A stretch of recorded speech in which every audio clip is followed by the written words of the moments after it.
Good evening दोस्तों। CD are के Saini BEd classes में आप सभी का हार्दिक स्वागत है, अभिनंदन है।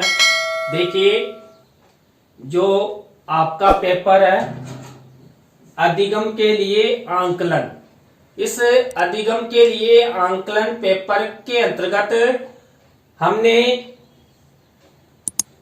इस क्लास से पूर्व जो राष्ट्रीय पाठ्यचर्या संरचना 2005 है उसका सामान्य परिचय और राष्ट्रीय पाठ्यचर्या 2005 की क्यों आवश्यकता हुई इस विषय में भी पहले अध्ययन कर लिया है।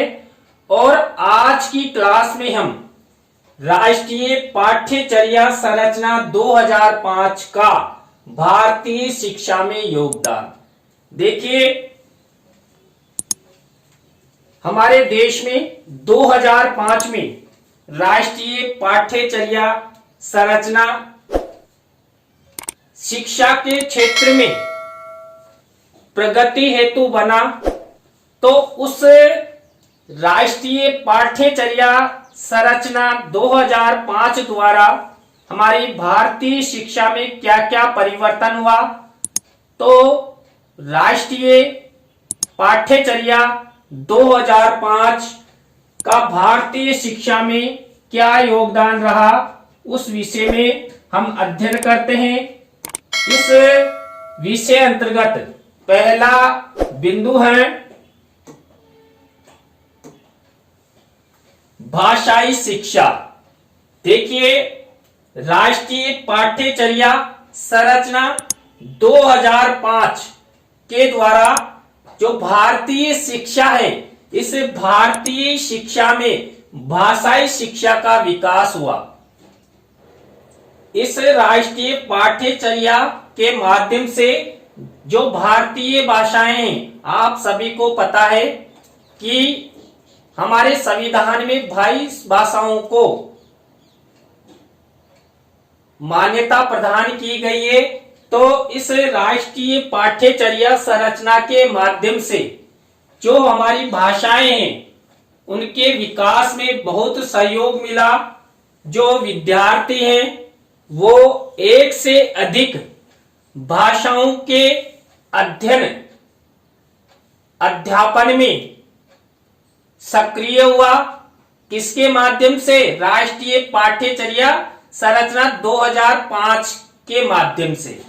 क्योंकि इस संरचना के माध्यम से जो छात्रों का पाठ्यक्रम है उस पाठ्यक्रम में एक से अधिक भाषाओं के अध्ययन अध्यापन और पाठ्यक्रम की व्यवस्था की गई, जिससे जब बालक परिवार में रहता है तो बालक अपनी मातृभाषा का विकास कर सके, और जब वह विद्यालय में जाता है तो वहां पर विद्यालय माध्यम भाषा का प्रयोग वो सीख सकता है। उसके बाद राज्यीय भाषा, क्षेत्रीय भाषाएं और राष्ट्रीय भाषाओं का ज्ञान उसको हो जाता है। तो पहला योगदान भारतीय शिक्षा में यही रहा कि भाषाई शिक्षा का विकास राष्ट्रीय पाठ्यचर्या 2005 के माध्यम से हुआ। दूसरा, सामाजिक भावना का विकास। देखिए, हम सब सामाजिक नागरिक हैं और सामाजिकता का विकास हम सभी नागरिकों में होना आवश्यक है। तो राष्ट्रीय संरचना 2005 में जो पाठ्यक्रम का निर्धारण किया गया, जो फ्यूचरकृत अपेक्षाएं की गई, उस पाठ्यचर्या के माध्यम से प्रत्येक भारतीय का सामाजिक विकास हुआ।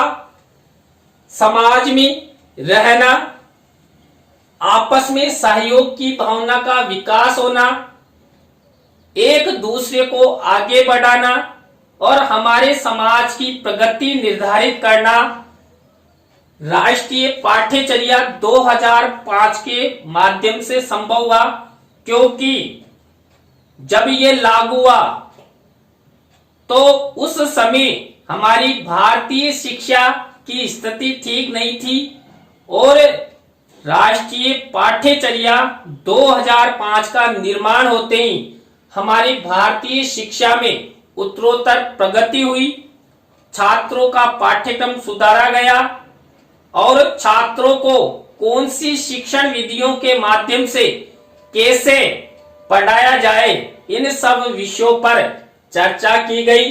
तो सामाजिक भावना का विकास भारतीय शिक्षा में योगदान का दूसरा बिंदु है। थर्ड बिंदु है बाल केंद्रित शिक्षा।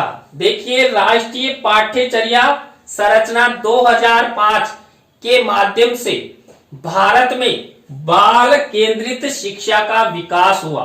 देखिए, पहले हमारी शिक्षा शिक्षक केंद्रित और पुस्तक केंद्रित हुआ करती थी, लेकिन राष्ट्रीय पाठ्यचर्या संरचना में शिक्षक केंद्रित और पुस्तक केंद्रित शिक्षा को परे रखकर जो राष्ट्रीय पाठ्यचर्या संरचना के सिद्धांत है, उन सिद्धांतों में बाल केंद्रित शिक्षा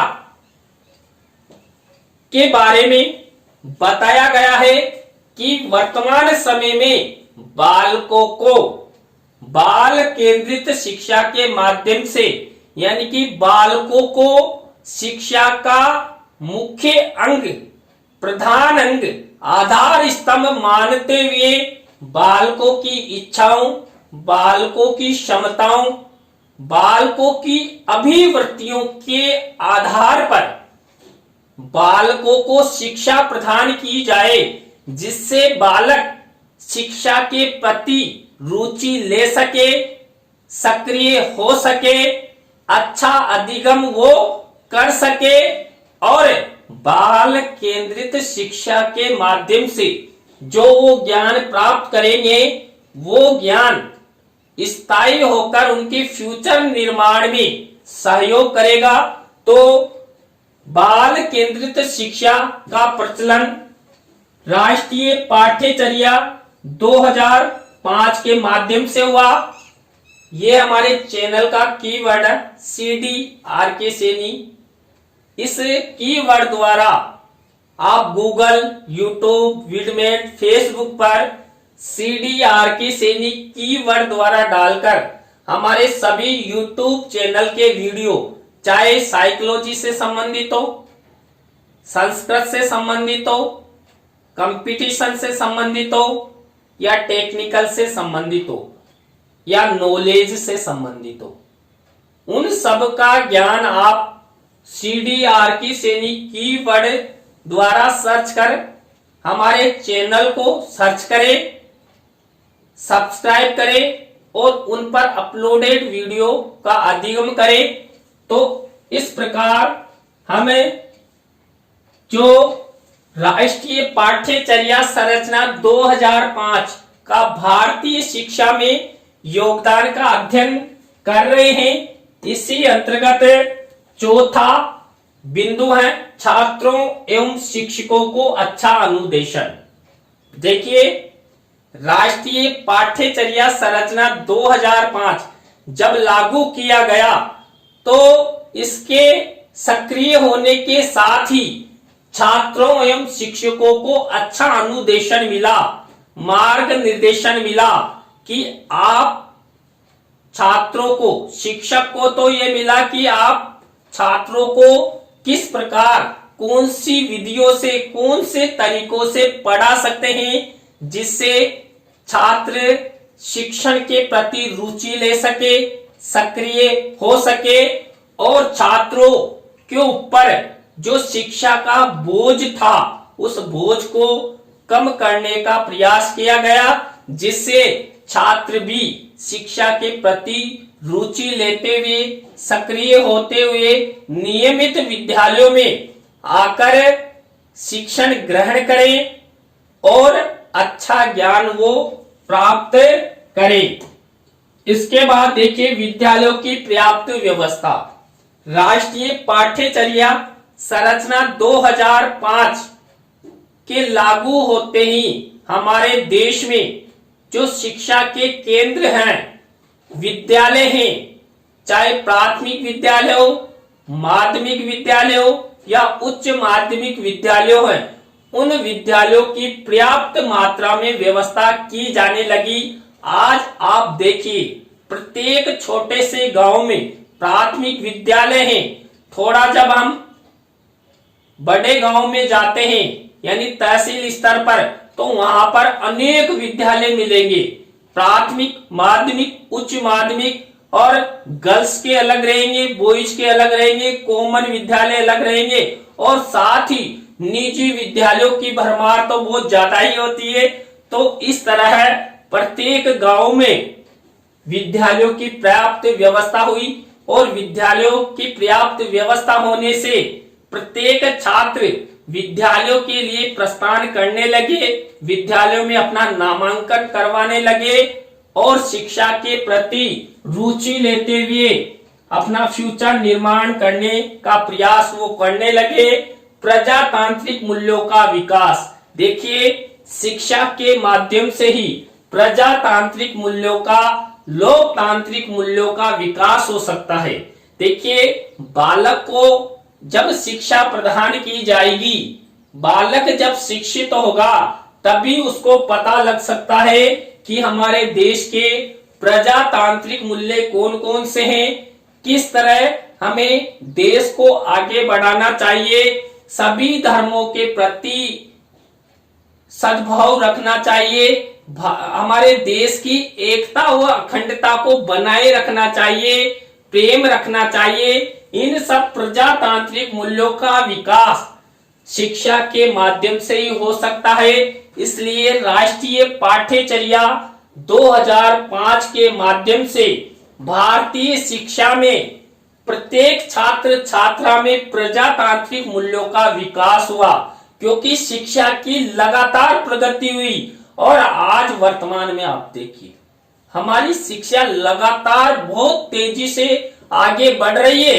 हर माता पिता अपने बालक बालिकाओं को शिक्षित करना चाहते हैं, उनका फ्यूचर निर्माण करना चाहते हैं, उन्हें अच्छा व्यवसाय, अच्छा जॉब वो दिलाना चाहते हैं। इसके लिए चाहे माता पिता कुछ भी करे, लेकिन वो अपने बालकों को पढ़ाना चाहते हैं।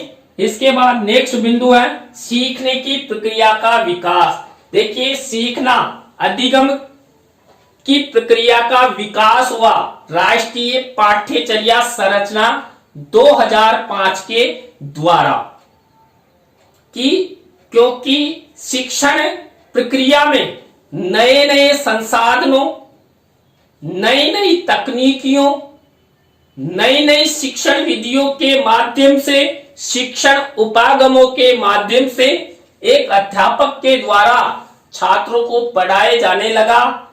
छात्रों को बाल केंद्रित आधारित शिक्षा प्रदान की जाने लगी, तो सीखने की प्रक्रिया का भी विकास हुआ। वर्तमान समय में छात्र बिना किसी डर के, बिना किसी भय के शिक्षा की प्राप्ति करते हैं, क्योंकि आप सभी को पता है शिक्षा का अधिकार अधिनियम 2009 में आप सब यानी आप सब शिक्षक बनने जा रहे हैं, तो आप सब किसी भी बालक बालिका को ना तो डर दिखा सकते हैं, ना भय, ना मानसिक तनाव में ला सकते हैं, और ना ही किसी भी प्रकार का दंड प्रयोग कर सकते हैं। तो सीखने की प्रक्रिया का विकास राष्ट्रीय पाठ्यचर्या 2005 के माध्यम से हमारी भारतीय शिक्षा में हुआ। देखिए जो हमारा ये चैनल है CDRK सैनी बीएड क्लासेज, ये चैनल CDRK सैनी परिवार की ओर से संचालित है। इस चैनल के माध्यम से मेरे जन्मदाता, मेरे आदर्श, मेरे जीवन के सब कुछ भी जुड़े हुए हैं। तो इन्हीं के आदर्शों पर चलकर मैं आप सबको शिक्षा प्रदान कर रहा हूं। इसके बाद 8वां बिंदु है रुचिपूर्ण शिक्षा। देखिए भारतीय शिक्षा में राष्ट्रीय पाठ्यचर्या 2005 के माध्यम से रुचिपूर्ण शिक्षा का विकास हुआ। क्यों? क्योंकि छात्रों पर जो शिक्षा का बोझ है, शिक्षा का जो डर है, जो भय है, अध्यापकों का जो डर है, वो उनके मन से खत्म कर दिया गया है, जिससे छात्र शिक्षण के प्रति रुचि लेने लगे हैं और प्रतिदिन विद्यालय जाते हुए, अधिगम करते हुए अपने फ्यूचर निर्माण की ओर आगे बढ़ रहे हैं।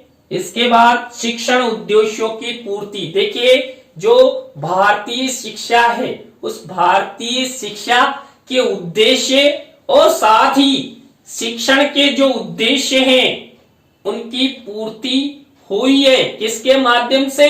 राष्ट्रीय पाठ्यचर्या 2005, नेशनल करिकुलम फ्रेमवर्क 2005 के माध्यम से। क्योंकि देखिए, पहले हमारे देश में अंकीय प्रणाली थी, छात्रों को अंक प्रदान किया जाता था। वर्तमान समय में छात्रों को ग्रेडिंग प्रणाली के माध्यम से ग्रेड प्रदान की जाती है। तो छात्रों में एक तो उस अंक, उस प्रतिशत का डर खत्म हो गया। ग्रेडिंग सिस्टम में छात्र इतना डर युक्त या भय युक्त नहीं रहता है। क्यों? क्योंकि यदि किसी छात्र को ए ग्रेड प्रदान की जाएगी तो उसके अंतर्गत बहुत सारे स्टूडेंट रहेंगे, तो उनकी प्रतिशत का पता नहीं चलता है। तो ग्रेडिंग प्रणाली लागू हुई और जो मापन मूल्यांकन, छात्रों का आंकलन जो किया जाता है, उनके तरीकों में भी परिवर्तन हुआ। सतत और व्यापक मूल्यांकन के माध्यम से छात्रों का आंकलन और मूल्यांकन किया जाने लगा।